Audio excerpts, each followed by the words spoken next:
bien aujourd'hui, je fais mes premières plantations. Donc on plante des tomates principalement. Et puis dans les prochains jours, on va toujours sous tunnel, on va planter des poivrons et puis on va planter des aubergines et des concombres.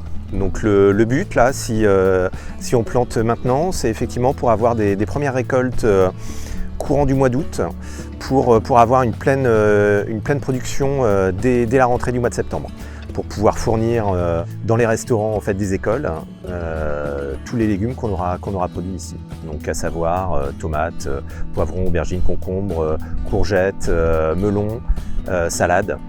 Voilà. En dehors de la partie production, donc il y a une remise en état, un redémarrage en fait, de l'exploitation qui va être progressive. Donc là, pour cette année au niveau des cultures d'été, donc je mets 2 tunnels en culture. Il y a 12 tunnels en tout. Donc on a mis dedans des gouttes à gouttes pour limiter l'arrosage, économiser l'eau. Et puis sinon au niveau du plein champ, donc là on met en culture à peu près 3000 m². En fait, sur les zones qui ne sont pas encore en culture, on va mettre des engrais verts comme ce qu'il y a derrière moi. Ça va permettre en fait d'enrichir le sol. Donc les engrais verts, hein, c'est des plantes. Donc là par exemple derrière moi, il y a du triticale, donc ce sont des céréales.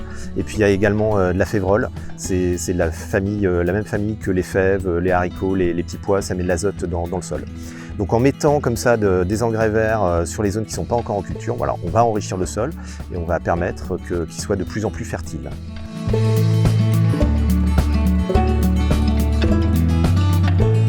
Au niveau de cette ferme, le but c'est de fournir la restauration collective de la mairie d'Orvaux. Et puis il y a également un volet pédagogique. Donc voilà, donc on va travailler avec les enfants des écoles d'Orvaux. Voilà, on va les faire venir ici sur le site et on va faire tout un tas d'activités autour de la ferme.